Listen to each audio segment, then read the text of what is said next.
Madame, Monsieur, bonsoir. Nous allons vous offrir 60 minutes, 55 minutes du kiosque, qui, je l'espère, seront aussi savoureuses avec Monsieur Gagnon. Monsieur bonsoir. Bonsoir. Monsieur Branchy. Monsieur Maître dans l'incanteur. Justice. Mettez le maître ailleurs. Oui, Monsieur Compère. Mettez le thermomètre. Bonsoir, cher ami. Bonsoir à tous. Le boriciste. Tout à fait. Monsieur Eddy Marajo, Open Soft System. Bonsoir, monsieur. Voilà. Alors, l'actualité l'exige. On va quand même balayer la saison 1 de la nouvelle série. Sarko, si vous voulez. Hein? Bien le retour. Le retour, on ne peut pas rester sur ça. Le retour. Encore. Oui, encore Sarko, oui. Oui, la série, encore. Encore Sarko. Voilà. Alors, si vous voulez, je vais d'abord vous donner des éléments de sondage. Ce que les électeurs de droite attendent de Nicolas Sarkozy, c'est une étude d'Opinionway que vous avez lue. Pour savoir un petit peu ce qu'il va dire, parce qu'en fait, ces élus-là disent ce qu'on attend d'eux. Hein, ce qu'on attend d'eux, surtout que là, cette fois-là, il faut qu'il réussisse son coup. Il ne va pas aller à rebrousse-poil, il ne va pas réitérer ce qui s'est passé. C'était l'automne 2012. Bon. Alors, d'abord, la ligne politique.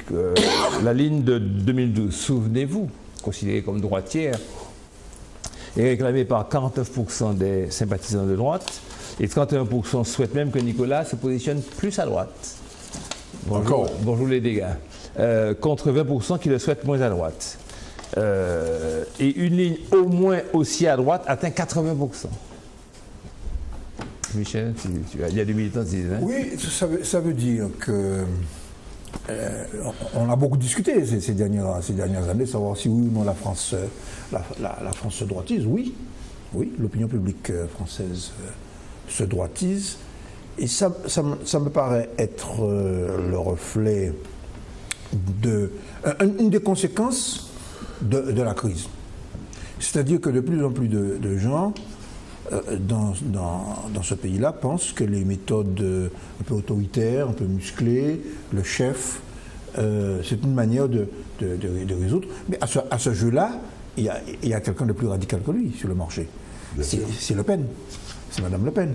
Donc, et puis à mon avis, la deuxième raison, c'est la déception à l'égard de la gauche.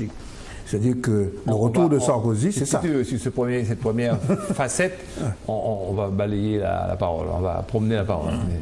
Alors que votre position sur la droitisation de la France?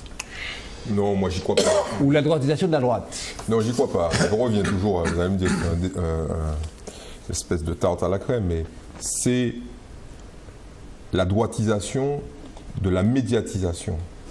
C'est ça qui est intéressant. C'est-à-dire que il est plus facile. Tu es un homme de sondage. Donc le sondage Opinionway, il est pipeau. Non. C'est les faits, ce sont les conséquences. Non, voilà, de... c'est à quoi on aboutit. D'accord. Et c'est intéressant parce que j'ai vu une journaliste, mais extraordinaire, sur Public Sénat. Alors il y a un débat chaud, droite, gauche, etc. Et elle reprend des arguments qu'on développe ici. Elle dit, nous sommes passés d'une presse... Elle est journaliste, hein. Je ne sais plus si c'est Le Monde ou... Nous sommes passés d'une presse... Madame Frézos. Je ne sais plus. Le Monde. Le Monde. Elle dit à un moment, nous sommes passés d'une presse révolutionnaire à une presse qui adulait ou qui flagornait à une presse du ricanement. Et c'est vrai. Et elle est terrible. Et puis elle dit, ça va finir par une presse de l'extrémisme absolu, juste par ennui. Tu vois? C'est comme la gauche est au pouvoir et que ça fait bien de taper. Le bashing, quand la droite va revenir, ça va être la même chose. Mais là, il est devenu de bon ton d'exprimer des positions radicales, et on ne le fait que quand la gauche est au pouvoir, bien évidemment, des positions radicales donc, à l'extrême droite de l'échiquier politique, c'est même tendance, quoi. Or, ce que la presse devrait pouvoir analyser, c'est sa capacité à influer. Et on le sait que c'est fondamental. On est dans l'ère de la communication, de la rapidité, de la constitution d'opinions qui sont friables, mais c'est ça. Et on retrouve ça dans ça. Mais bon, ça va Droitisation et puis influence de la presse. Le sujet est en train de gonfler et tu en hérites. Oui, on va revenir au point de départ. C'est l'opinion des sympathisants et militants de droite sur le retour de Sarkozy. Sur la politique, quoi, qui devrait adopter. Une politique plus à droite qu'en 2012. En réalité, c'est tout le débat interne de l'UMP. Est-ce que, campagne 2012, droitisation de la campagne des propositions, influence de Patrick le Buisson. socle des soutiens de Sarkozy qui aujourd'hui sont la cheville ouvrière de son retour au sein de l'UMP dans le camp politique, c'est un mouvement, une tendance au courant qui s'appelle la droite forte. La droite forte. Bon. Donc aujourd'hui, ce sondage ne fait que confirmer ce qui était déjà en place, voire renforce cette idée. D'autant que Sarkozy a fait son premier meeting de campagne hier jeudi, il me semble, puisqu'on est vendredi soir. Oui. Voilà. Bon. Non mais on fait pas comme sur notre chaîne, on fait des émissions de la vérité. On enregistre aujourd'hui jeudi pour l'émission de demain vendredi. Un petit vendredi.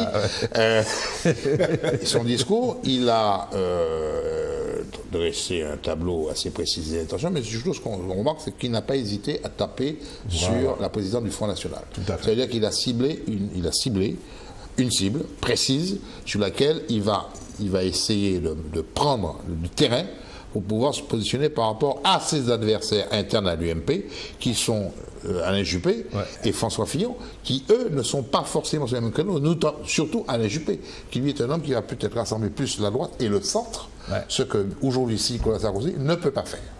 Mais alors, est-ce que c'est à droite, puisque 54% de l'électorat de Marine Le Pen souhaiterait que Sarkozy s'adresse à eux et satisfasse leurs exigences que l'on connaît. Nationalité, étrangers, etc. Il y a un livre qui est sorti, un livre d'un collaborateur de Nicolas Sarkozy pendant 3 ans à l'Élysée. C'était lui notamment qui s'occupait de toute la partie, la politique d'immigration, du développement de l'intégration nationale. L'identité nationale. Ce conseiller de l'Élysée, pendant 3 ans, raconte un petit peu son quotidien à l'Élysée. Toutes les réunions, quand il évoque dans son livre, les réunions avec Mitterrand, il y était. Mais il y était aussi à d'autres réunions. On s'aperçoit que peut-être que Nicolas Sarkozy a passé 3/4 de son mandat à préparer, à uniquement se concentrer sur le problème de sécurité de l'immigration.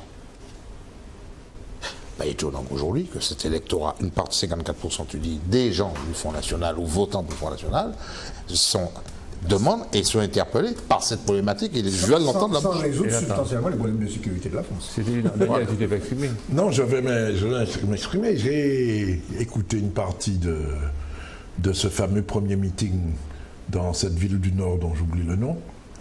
C'est pas très grave. Et en tout cas, à part le fait d'avoir tapé sur Marine Le Pen, effectivement, pour avoir l'air de s'en démarquer, les thèmes abordés par Sarkozy sont des thèmes vraiment de droite. Du Front National, quasiment. La sécurité, il faut diminuer les fonctionnaires. Il faut diminuer le nombre de fonctionnaires parce que le statut à vie n'est plus acceptable.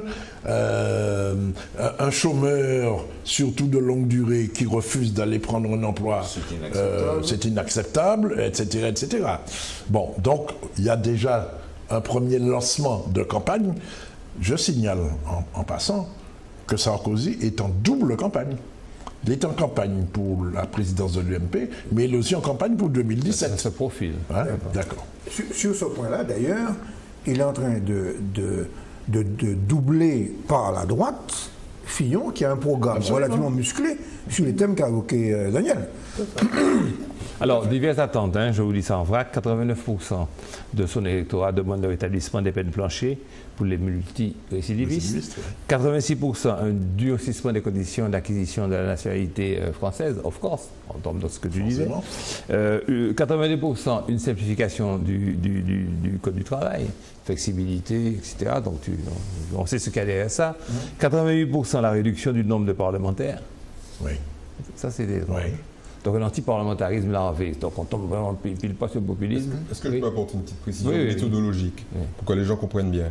les idées qui sont là ne sont pas exprimées par les gens. Elles sont soumises, elles sont proposées aux gens. Elles sont proposées. Devant lesquelles ils mettent des... Et évidemment, on arrive à ça. On arrive à ce genre de biais. Parce que ça, c'est une forme de biais. Ouais. Quand on met des idées et qu'on les soumet, il faut théoriquement faire une alternance entre idées acceptées, idées rejetées. Or là, il n'y a que des idées acceptables. Voilà. Et ce sont des idées qui sont quand même, je reviens quand même, dans l'ère de ce que dit la presse. Oui, c'est ça. Parce que la presse a quand même une influence. Il faut... oui, Michel, ça, tu t'en sais quelque chose. Oui, mais pardon, mais... il l'a vécu. Alors, je veux le dire une fois pour toutes. Nous avons à peu près 50 personnes en France, dans les plateaux de télévision, vous allez les compter, qui ont tous la même idéologie et qui disent tous, sous des formes différentes, exactement la même chose. Ouais. Donc, le pluralisme de la presse n'existe pas en France aujourd'hui dans les grands médias. Alors, ce qui est marrant, et c'est qui est assez paradoxal, Michel vient de le dire, 50 à peu près intervenants sur le plateau télé qui ont tous la même idée, la même idéologie, qui développent les mêmes arguments, c'est ce que reproche la droite forte, justement à la presse qui s'exprime en disant il faudrait lister les journalistes de droite par rapport aux journalistes de gauche, parce qu'il y a trop de journalistes de gauche. Bien sûr. Ouais. Alors, attention des fois aux arguments qu'on développe. Calvi... Ne les prends pas. Non, on va pas. Alors, je continue. Oui, bon. Alors, une courte majorité est opposée à ce que Sarkozy défend. On continue, c'est dans la même... la suppression de l'impôt sur la fortune. Pourtant, on avait expliqué que l'impôt sur la fortune, la dernière fois, c'est quelque chose de complexe. Mais enfin, ils sont d'accord par contre pour que ça... Il est lancé sur le balance million, on s'en fout. Le mariage pour tous, ou... Alors, plus question d'ouverture à gauche. En 2017. Quoi. Ni sur la société civile. Voilà. Bon, on va faire un petit tour maintenant. Oui, actuellement. On va faire un petit tour sur ce qu'il a pu dire. L'émission, c'est un peu rassis, mais quand même, c'est quand même intéressant d'analyser ce qu'il dit. Non? On n'a pas dit là? Ça ne t'intéresse pas. Non, mais on n'a pas tout dit là? Qu'est-ce que tu veux qu'on développe? Écoutez, messieurs. C'est quand même là. Moi, j'ai un petit truc à dire sur ça. C'est quand même la traduction d'un vide sidéral de l'offre politique en France. Mais oui, c'est ça. Bon. C'est ce que nous mettons notre moi, je veux qu'on passe symptôme de démocratie malade. Ouais. De toute façon, il y a quand même quelqu'un qui reconnaît ça. Je crois que c'est Fillon. Fillon qui dit... il le dit à plusieurs reprises, globalement on n'est pas à la hauteur. Quoi. On n'est pas la génération à la hauteur des enjeux. Ils ne sont pas à la hauteur des enjeux. Et dit, enfin, vous tous, si on analyse la situation, vous avez une gauche qui est délétère. Tu le dis tout le temps. Bon, vous avez une gauche de la gauche qui n'arrive pas à trouver ses marques. Il faut le dire. Ça part en quenouille. Totalement inefficace. C'est parti en quenouille avec Mélenchon et tout ça. C'est parti en quenouille. Bon. Ils auraient pu... Laissez-moi continuer. Pour éviter qu'il... Elle est à tonne. Quel est le problème? Elle est en reconstruction depuis la fête de l'humanité. Elle est en reconstruction depuis 80 ans. Mais bon, c'est pas... La fête de l'humanité, c'est il y a 2 semaines. Non, mais tu sais qu'à la fête de l'humanité, il y avait le trader là il était là. Qui revient. Quand tu cites la fête de l'humanité, c'est pas une référence. C'est 5 milliards. Laissez-moi quel de. Non, mais c'est le bouc émissaire. Il était à la fête de l'humanité. Laissez-moi continuer. C'est un bouc émissaire. Laissez-moi continuer. Ce que je veux dire par là, c'est que cette gauche de la gauche est en train de se reconstruire. Et il y a aujourd'hui, mathématiquement, en France, sans dissolution, je l'ai déjà dit la semaine dernière, il y a sans dissolution la possibilité d'une majorité de gauche qui mène une politique vraiment de gauche. Par exemple, avec un autre Premier ministre que Valls. Ah oui, mais en fait, le programme. Mais avec des si on met pas en bouteille. Alors je continue. Donc je continue. Donc voici la situation de la France. Une gauche délétère et une gauche qui a des difficultés, si tu préfères. Ouais. En face de ça, une droite complètement inexistante. Ça veut dire que toi-même, tu viens de nous dire toi-même que la démocratie ne fonctionne pas. Pour que la démocratie fonctionne, c'est comme les gens ici qui parfois disent les partis devraient s'entendre, etc. Comment imagine-t-on la démocratie sans opposition, sans challenge? Parce que le sentiment est fondamentalement qu'à peu de choses près, les majorités se succèdent et qu'en font la même politique. Même bagaille. C'est ça le fond. Il y a ce facteur-là. Mais il y a aussi l'évanescence des gens. Ça joue. Oui, c'est pas une question de personne. C'est une question de choix politique et idéologique. c'est pas une question de personne. Non. Je ne veux pas discuter de la coupe de cheveux de Sarkozy ou de Fillon. Ou des soucis. Non, mais tu caricatures. Non, le problème c'est ça. Et le fond du problème, c'est que ça joue en faveur de Marine Le Pen. C'est-à-dire qu'on peut faire l'original à la copie. Oui, mais il n'y a pas de danger, Le Pen, en France. C'est impossible. C'est impossible parce que le Français déteste l'idée même de perdre sa liberté. Or, au fond de Marine Le Pen, il y a la privation de liberté. Donc ça, c'est même pas envisageable. Il faut quand même qu'on rappelle ici que 25% de la population française est soit directement, soit indirectement issu de l'immigration. C'est ça, c'est 25% aujourd'hui. Okay? Donc, il y aurait 5% de la population française originaire ou descendant d'immigrés. Donc, quand je dis immigrés, c'est toute l'immigration, y compris l'immigration européenne. On pourrait penser qu'il y aurait, à la limite, un basculement à des niveaux électoraux plutôt moyens. Mais il y a combien de conseillers municipaux frontistes? Il y en a 1139. Oui. C'est ridicule. On rappelle qu'en France, il y a quand même 36 000 communes. Ouais. Donc, quand on commence à calculer, il y en a plus de 600 000 au total. Plus de 600 000 conseillers municipaux. Alors, on se dit à un moment, bon, 1000 sur 600 000, c'est une plaisanterie. Mais ce n'est pas ça qui doit alerter. Ce qui doit alerter, c'est la réponse à ta question, c'est pourquoi tout ça est si inefficace? Probablement parce que toutes ces économies occidentales sont arrivées au bout de leur logique, notamment à la logique du système capitaliste effréné, c'est-à-dire développer un pays en faisant de l'argent sur l'argent. Ça, il y a un moment, ça s'arrête. Et puis, deuxième élément, c'est l'intégration de toutes ces économies entre elles. Plus aucun chef d'État, plus aucun chef de gouvernement de l'OCDE ne peut mener une politique seul depuis son bureau. C'est fini. En tout cas sur les fondamentaux. On peut changer la loi sur l'avortement ou la loi sur le mariage pour tous. Mais par contre, le cosmétique. Quoi. Voilà. Par contre, travailler sur une politique d'emploi massif, c'est-à-dire une politique keynésienne à effet immédiat, c'est plus possible. Tout seul, c'est plus possible. Voilà pourquoi ils sont nuls. Parce qu'ils n'ont pas été formés pour ça. Quand tu regardes les types, les écoles qu'ils ont fréquentées, l'éducation qu'ils ont reçue, sont des clones. Ils sont tous fabriqués de la même façon. Et on ne leur a pas dit, désormais, deux éléments majeurs qu'on a déjà rappelés ici. Un, il va falloir, on l'a dit d'ailleurs pendant le colloque du Césaire, il va falloir vivre moins riche, moi je dis plus pauvre. Donc il va falloir réduire notre niveau de vie. Deux, il va falloir penser mondial. Alors moi je dirais qu'il va falloir partager les richesses. Ça aboutit au même. Hein. Oui, mais c'est pas pareil. C'est pas pareil. Moins riche, c'est-à-dire que ceux qui sont trop gras devront maigrir et ceux qui sont maigres devront grossir. Tu parles sur le sens physique ou le sens financier? Non, mais ce que j'aime, c'est ta capacité poétique extraordinaire. Je pense que là, les téléspectateurs seront ravis d'entendre. Une longue tradition poétique c'est le communisme qui a commencé dans les années... C'est le communisme à visage humain. Une longue tradition poétique qui a commencé dans les années 1916, 1914. Je voudrais juste rebondir sur une chose. Je voudrais croire, comme il dit, que la France est un pays qui ne verra jamais mettre en danger sa liberté. Absolument. Je voudrais le croire franchement, sincèrement. Mais je préfère prévenir que guérir ou ne pas pouvoir guérir. Tout à fait. 1139 conseillers municipaux frontistes élus en mars 2014.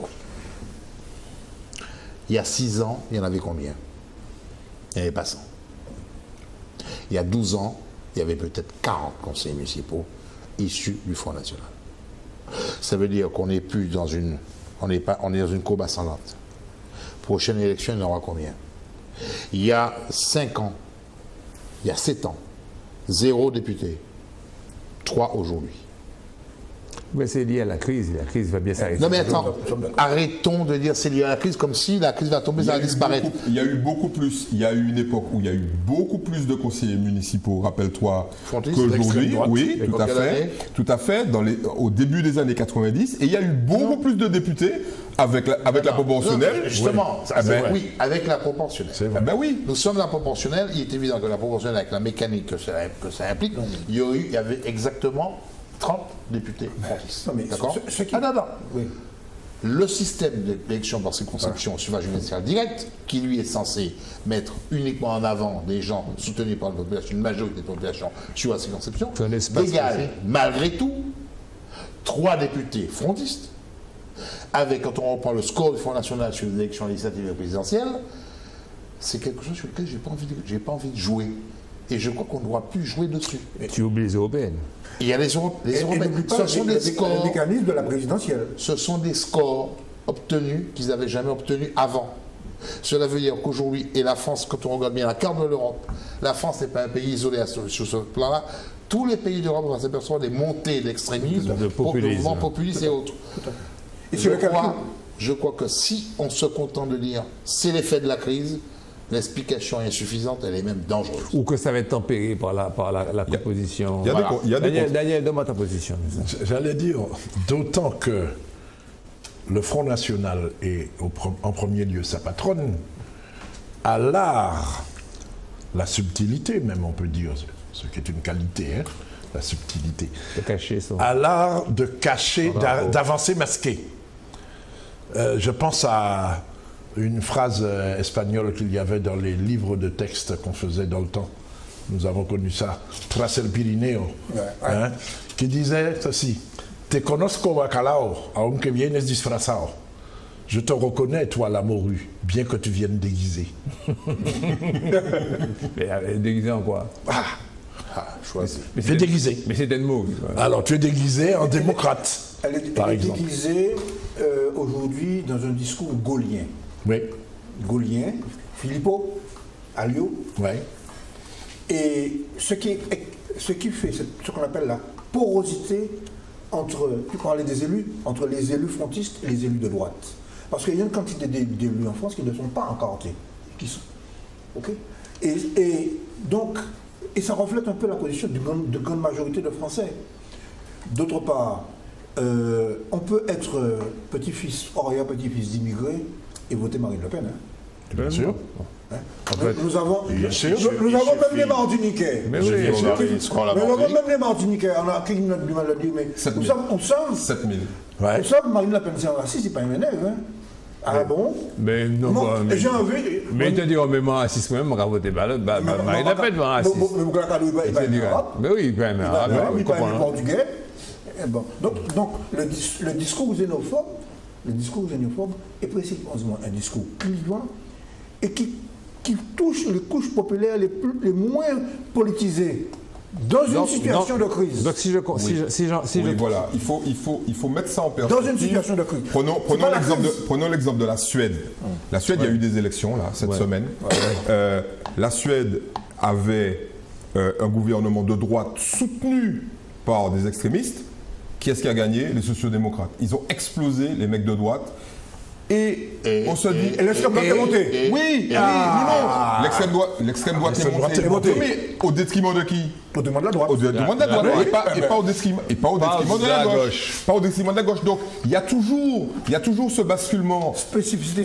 Non, pas spécificité. Attends. Et dit en France, c'est l'inverse qui va se passer. Non, c'est pas tout à fait vrai. Parce que toi, tu as cité des chiffres issus de sondages portant sur les sympathisants de droite, mais les sondages qui interrogeaient l'ensemble de la population française, la très grande majorité des Français disent à Sarkozy, c'est même pas la peine de venir. Monsieur, vous savez pourquoi? C'est parce que ma problématique, c'était Sarko et sa dynamique. Oui, et mais puis, le débat, on fait que vous avez élargi ça à l'ensemble de la problématique française. Alors, bon, je laissé faire. Non, mais c'est important. Je suis votre serviteur.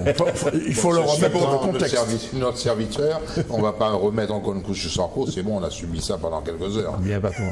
Et à mon avis, tu vas subir ça pendant quelques mois. C'est bon, c'est pour ça qu'on peut mettre une pénalité ce soir. Non, mais Pour la dernière observation que tu as faite, quand même, concernant le fait que c'était un sondage qui était circonscrit aux sympathisants de droite et que les Français, leur majorité, moi je dis pour le moment. Pour l'instant. Pour le moment. Et le paradoxe de cette situation, c'est qu'il y a un calcul diabolique, il semble à l'Élysée, c'est que précisément Sarko permette à Hollande de rebondir. Mais oui. Et d'obliger une partie de la gauche à se ressaisir et à voter Hollande ou un autre, hein, pour écarter le danger Le Pen. Et c'est là où je crois que on est entré dans l'ère des apprentis sorciers. Mais non, c'est un fonctionnement démocratique. Les choses sont radicalisées. Apprentis sorciers. Ils sont vraiment apprentis sorciers. Et comme je vois comment ils ont mené ils ont pété leur tête parce qu'ils sont tombés sur une grosse roche qui s'appelle la date d'élection de la collectivité, je me dis ce sont des amateurs dangereux, ces gens-là. Dangereux. On ne joue pas avec le feu. Restons à apprentis sorciers. Tu parles comme les professeurs du Sérégmia quand ils s'adressaient à la gouvernance de je ne travaille pas change de vocabulaire, il n'y a rien du tout. Dis ça, vous êtes des apprentis amateurs dans votre fonctionnement. Ça se dit pas, ça se dit plus. C'est banni. Monsieur, on va parler d'une chose importante pour nous. On va dans nos eaux, c'est le renouvellement, je rappelle ça comme ça, c'est pas très élégant, le renouvellement de l'octroi de mer. C'est un peu lourd, mais enfin... La reconduction. Oui, la reconduction. C'est beaucoup plus... Renouvellement, quelque part, c'est un peu vrai, mais le terme, c'est reconduction. Pour une durée de... La continuation de la dénaturation. Oui, si tu veux. Pour une durée de... Les mots ont un sens. Puis-je lancer le débat? Vous voulez bien? Pour une durée de 7 ans, la Commission européenne a acté le dispositif, je reprends les mots d'un célèbre journaliste, le dispositif d'octroi de mer pour les 7 prochaines années, j'ai dit ça. Le Parlement européen, c'est pas fini, doit entériner les dispositions retenues qui ne répondent pas totalement aux objectifs visés par le Conseil régional et aux souhaits de l'entreprise martiniquaise. Le sujet est lancé. Bon, l'histoire, on va passer. C'est une vieille taxe qui avait un nom différent. La taxe coloniale. Taxe coloniale sur les produits importés. Ne pas oublier. Uniquement sur les produits importés. Et puis ensuite, en 92, les dispositions du Conseil européen, plus précisément du 22 décembre 89. Vous avez une décision du Conseil européen 89 qui est appliquée en 92. C'est moins rapide. C'était pas très rapide à l'époque.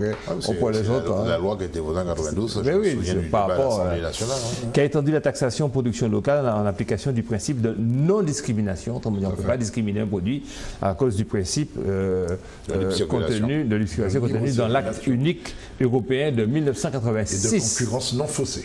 Voilà. Alors, là, à l'époque, ça avait été 10 ans. Les 10 ans sont écoulés. Et puis maintenant... En fait, la loi de 2000, votée en 2004 mettait une durée de 10 ans. Nous sommes au bout. Mais il n'y a pas de loi qui va venir prolonger, simplement c'est qu'il y a une disposition européenne qui, elle, prolonge de 7 ans, parce que la loi 2004 fixe un cadre où la prorogation ou pas dépend des accords, des discussions entre le gouvernement et la Commission européenne, validée par le Parlement. Pourquoi d'emblée on ne peut pas bénéficier de dispositifs pérennes? C'est toujours difficile pour les mots pérennes au masculin, mais un dispositif pérenne, c'est parce que c'est une exception au grand principe. C'est une dérogation. Une dérogation, c'est pas... Alors, qu'est-ce qu'on a dit encore? Eh bien, au final, et puis je vais vous laisser la parole, 145 produits ont été validés selon les éléments d'information d'avalement au moment. La liste, en fait, il y a une finalisation sur une vingtaine de produits qui, seraient en fait même pas retenus.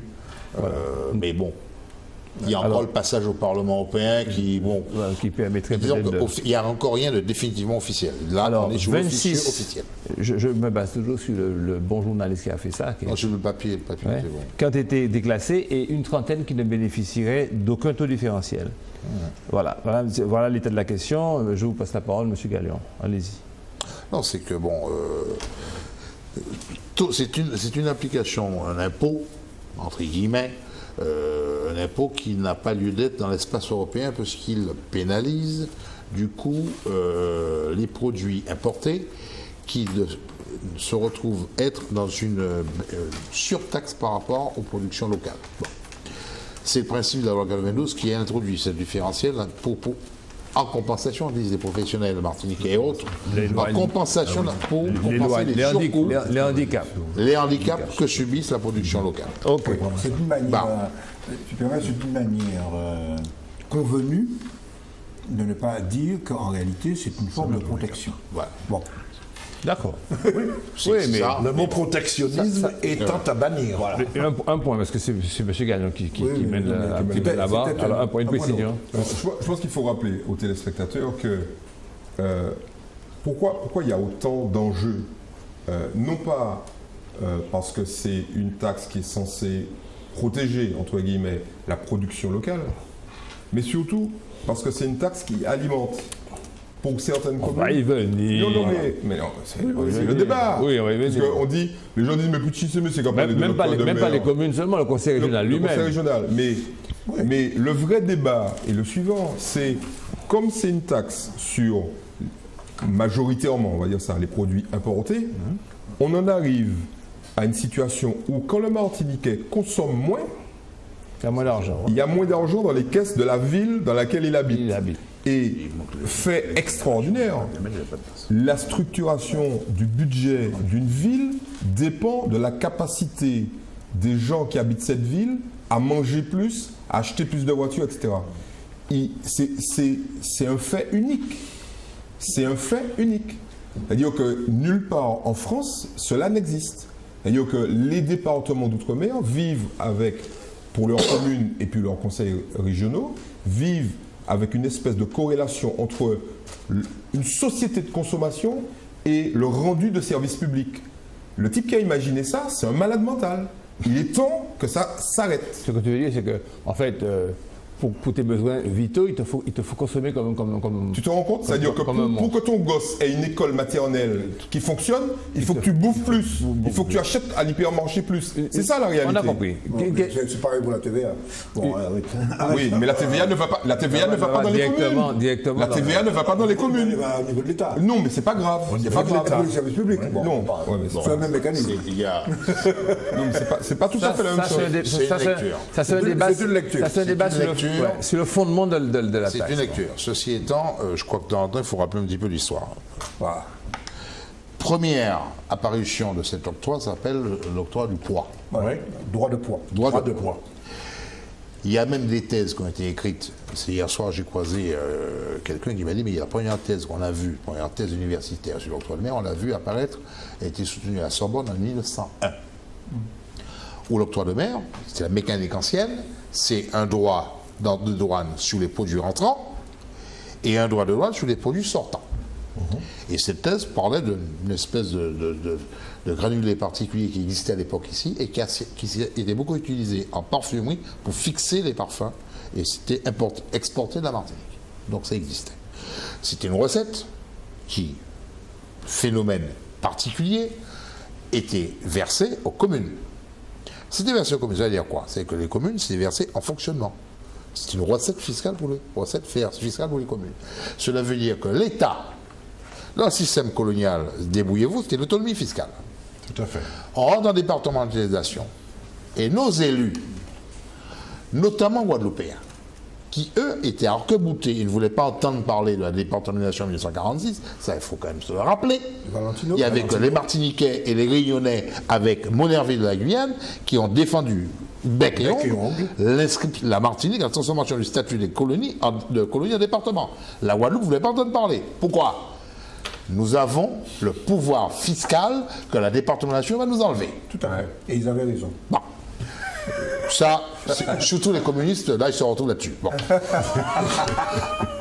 La départementation arrive, la départementation est instaurée, mais on n'enlève pas pour autant cette compétence fiscale, ce droit fiscal, qu'est l'octroi de mer, qui alimente toujours les communes. C'est-à-dire que l'État se décharge d'une responsabilité qui est la sienne, qui est de doter les communes de budget de fonctionnement conséquent, dotation de fonctionnement, dotation d'équipement. Appuyez-vous sur l'octroi de mer. Oui, d'accord, mais ce que dit, c'est que c'est malsain de baser ça sur la consommation. Mais c'est pas sur la consommation. Parce que ça ne s'appuie pas sur le produit de vente, ça s'appuie sur le produit à l'achat. Oui, mais c'est de la conso. Non, mais attends. La conso, c'est la conséquence de l'entrée du produit.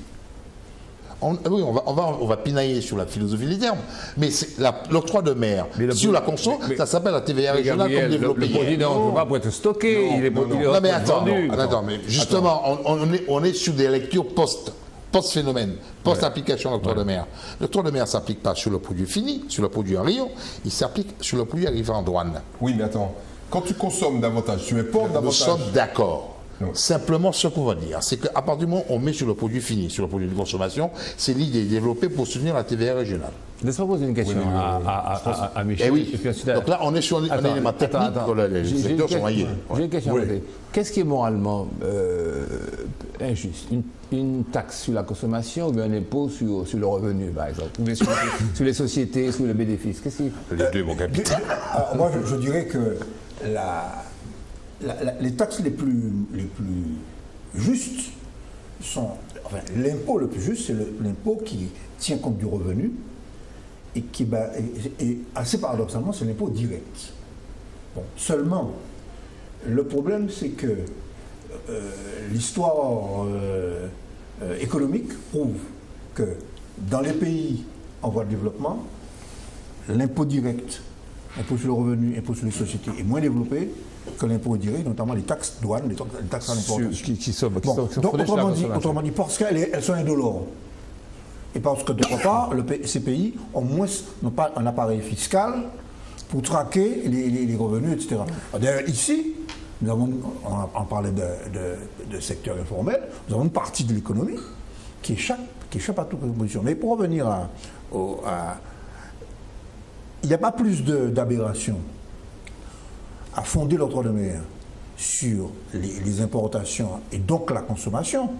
Bon, c'est un débat que nous avons eu il y a quelques années avec l'Ordino et avec M. Hilaire Fortuné. Ce n'est pas l'octroi de mer qui alimente l'importation. C'est l'importation qui alimente l'octroi de mer. Exactement. Bon. Et d'autre part, et qu'est-ce qui alimente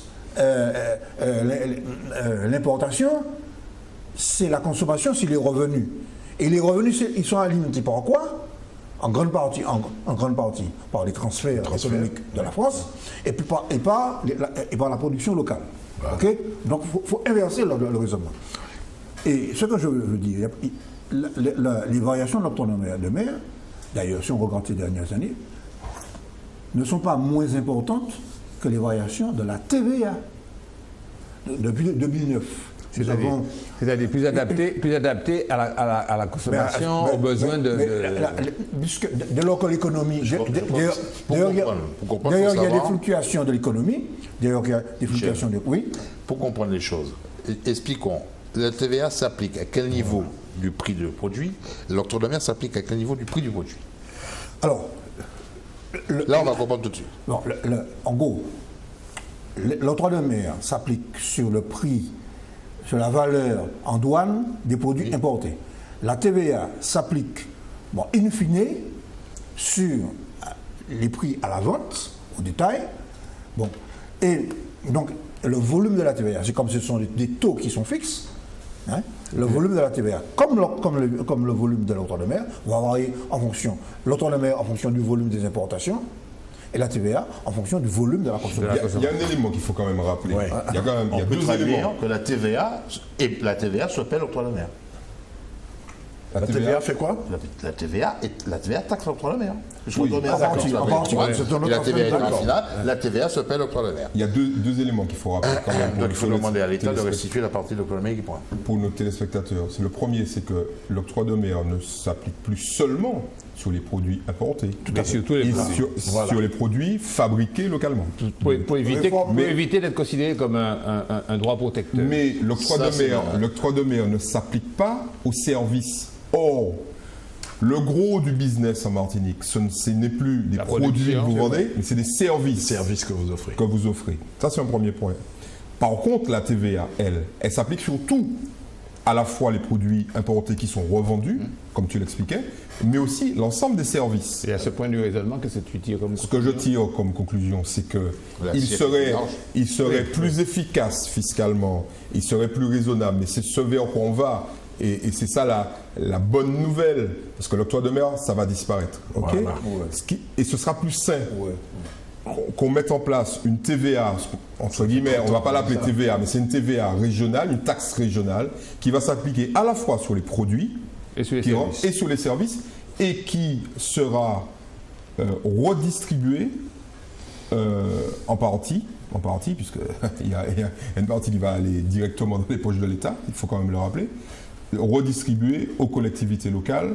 Ce ne sera plus seulement notre capacité à consommer des biens importés, parce que c'est... Mais ça sera basé sur l'activité. Il faut quand même rappeler les chiffres. Hein.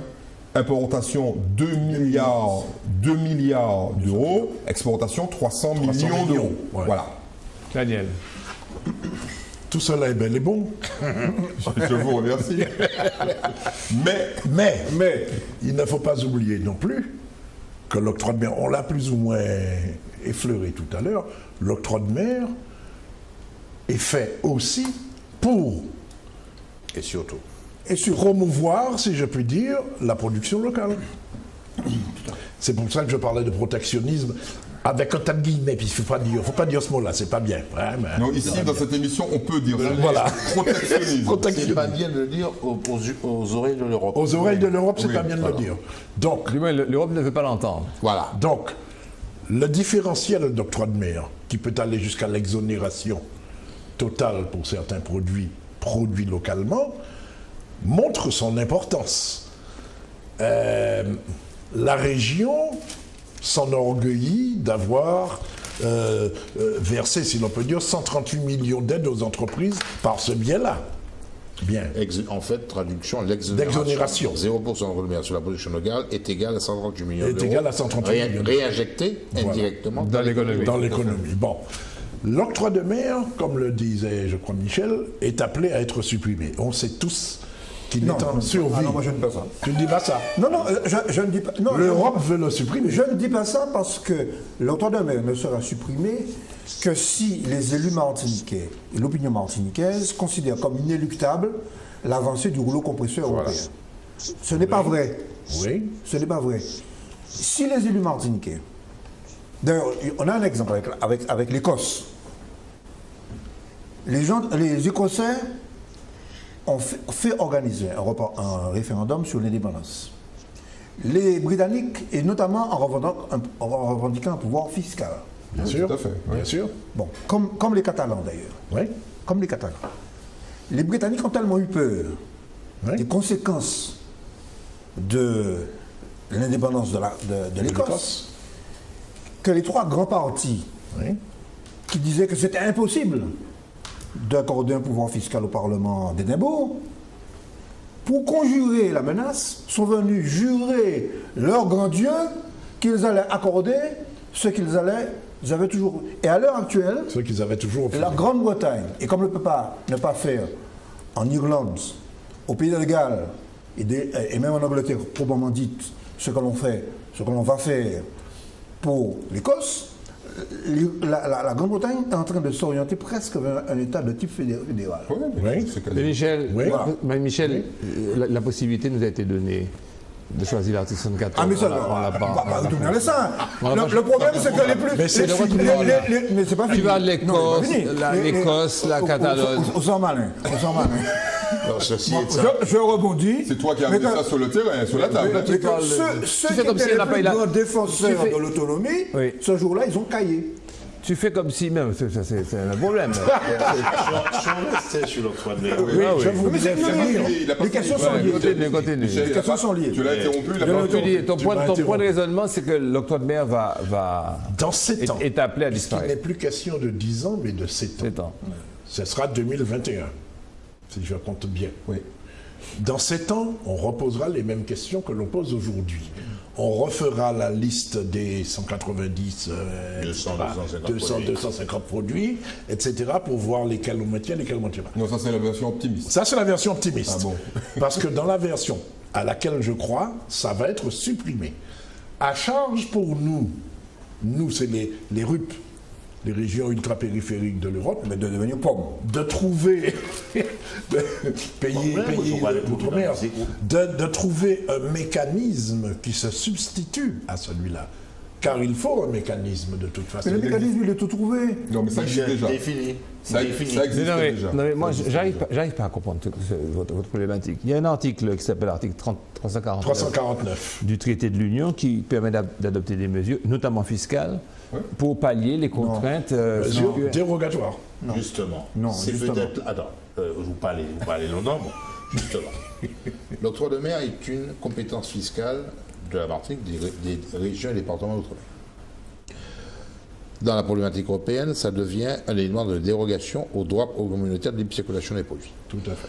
Notre statut de région ultrapériphérique est reconnu justement par l'article 349 du traité de fonctionnement de l'Union européenne, article lui-même qui est l'héritier des articles institués sur l'annexe du traité de Maastricht, le 299.2, bon, qui reconnaît les spécificités de ces régions par l'éloignement, les handicaps, les petitesses, les prothèses du marché, et donne droit à un droit de dérogation sur un certain nombre de choses.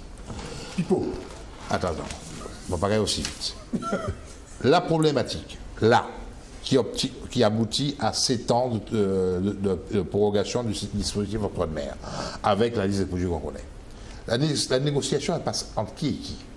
Se passe à la Commission européenne et l'État membre. L'État membre, lui, va défendre une position qui tient compte non pas uniquement du paramètre des régions ultrapériphériques, du pouvoir fiscal des communes ou des collectivités régionales, il tient compte des paramètres de l'ensemble de ces dossiers déposés devant la Commission européenne. C'est un jeu de balance. Tu veux ça, tu te donnes ça. Tu n'as pas ça, je ne te donne pas ça. L'octroi de mer était dans le panier global des dossiers que la France avait vis-à-vis de la Commission européenne. Ah oui, d'accord.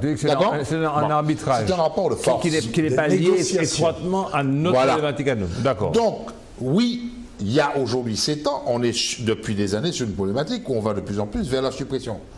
Je crois que si on veut préserver cette autonomie fiscale, cette compétence, on n'a pas besoin d'aller à l'autonomie au 74, comme le dit Michel, mais ça existe là, dans ce cadre-là aujourd'hui. Ça, c'est le problème, mais elle existe.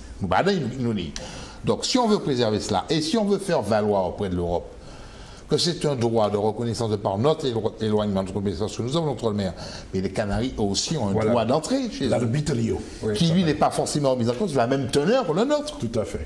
Les Açores de même. Il a été dénaturé. D'accord, il a été dénaturé, mais ils l'ont défendu.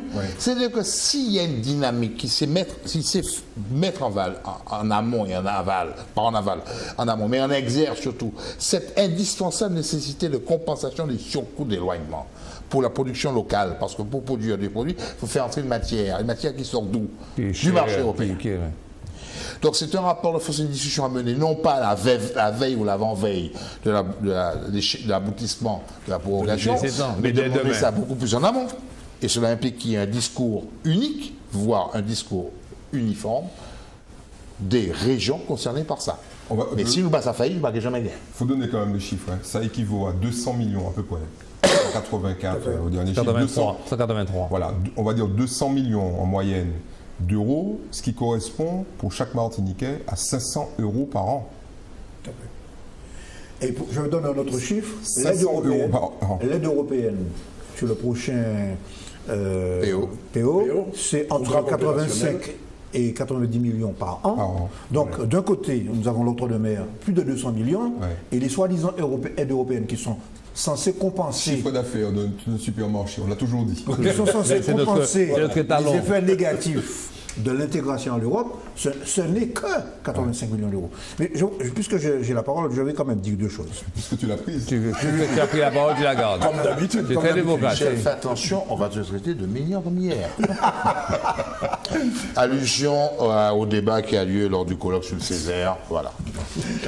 Alors, je voudrais dire deux choses. La première, c'est que je ne partage pas l'analyse selon laquelle l'article 349, qui est le successeur de l'article 299, le successeur de l'annexe de Maastricht, de Maastricht, accorde ce qu'on appelle un droit à dérogation. Le texte dit ceci, je le cite de mémoire: on peut prendre des mesures spécifiques dans les régions ultra-périphériques. Dérogatoire? Non.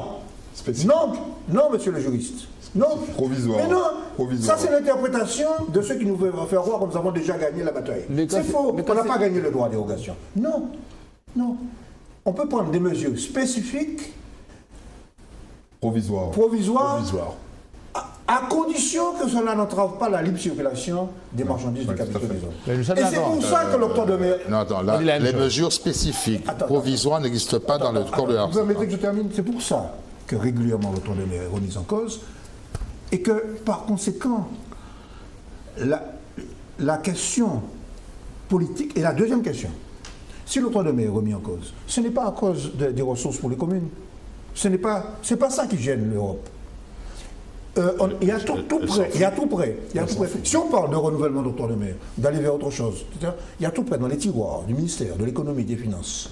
Depuis l'époque de Rocard, un projet de transformation de l'octroi des mers en TVA régional.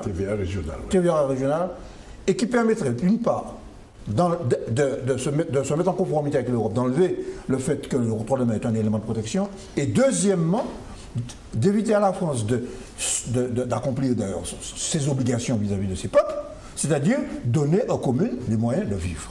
Ça permettrait de doubler le revenu. On passerait à près de 400 millions d'euros, puisque ça élargirait l'assiette aux services, etc. Et 400 millions d'euros, ce serait l'impôt qui rapporterait le plus sur l'ensemble du... Alors, seulement le problème, c'est que nous avons un secteur productif, on l'a dit hier au Césaire.